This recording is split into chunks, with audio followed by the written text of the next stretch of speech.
ನೀವು ಜೀವನದಲ್ಲಿ ಸೋತಿದ್ದೀರಾ? ಪ್ರಯತ್ನ ಮಾಡಿದರೂ ಫಲಿತಾಂಶ ಬಂದಿಲ್ವಾ?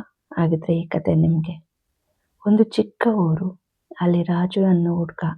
ತಂದೆ ಇಲ್ಲ, ತಾಯಿ ಕೂಲಿ ಕೆಲಸ ಮಾಡ್ತಿದ್ರು. ರಾಜುಗೆ ಓದೋದು ತುಂಬ ಇಷ್ಟ. ಆದರೆ ಪರಿಸ್ಥಿತಿ ಅವನಿಗೆ ಅವಕಾಶ ಕೊಡಲಿಲ್ಲ. ಬೆಳಿಗ್ಗೆ ತಾಯಿಯ ಜೊತೆ ಕೆಲಸ, ಸಂಜೆ ದಣಿದು ಬಂದ ಮೇಲೆ ಓದು. ಪ್ರತಿದಿನ ಹೀಗೇನೆ. ಗೆಳೆಯರು ಹೇಳ್ತಿದ್ರು, ಇಷ್ಟು ಕಷ್ಟದಲ್ಲಿ ಓದಿ ಏನು ಪ್ರಯೋಜನ?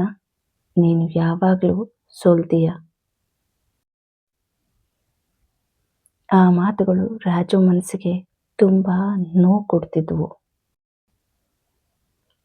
ಒಂದು ದಿನ ಪರೀಕ್ಷೆ ಫಲಿತಾಂಶ ಬಂತು. ರಾಜು ಫೇಲ್.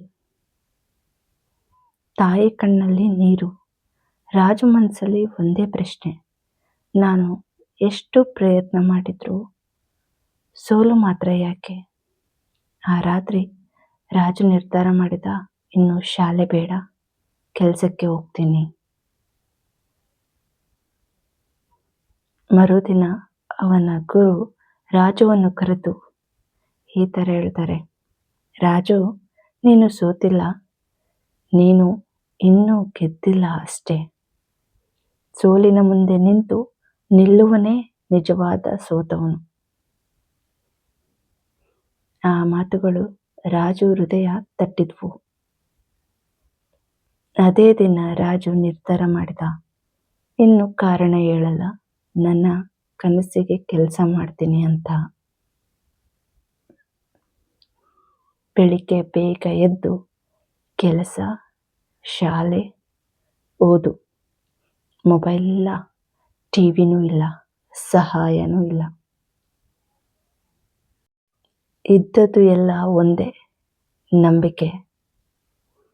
ಮುಂದಿನ ಪರೀಕ್ಷೆ ಬಂತು. ಈ ಬಾರಿ ರಾಜು ಫಸ್ಟ್ ಕ್ಲಾಸ್ನಲ್ಲಿ ಪಾಸ್ ಆಗಿದ್ದ.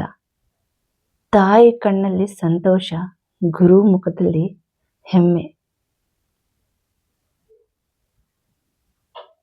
ಆದರೆ ರಾಜು ಅಲ್ಲೇ ನಿಲ್ಲಿಲ್ಲ.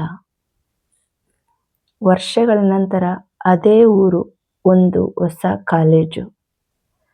ಚೀಫ್ ಗೆಸ್ಟ್ ಆಗಿ ಯಾರು ಗೊತ್ತಾ? ರಾಜು. ಅವನು ಹೇಳಿದ ಮಾತು, ನಾನು ಬಡವನೂ ಅಲ್ಲ, ನಾನು ಸೋತವನೂ ಅಲ್ಲ, ನಾನು ಕಷ್ಟದಿಂದ ಬಂದವನು. ಸೋಲು ನಿನ್ನ ಅಂತ್ಯ ಅಲ್ಲ, ಕಷ್ಟ ನಿನ್ನ ಶಕ್ತಿ.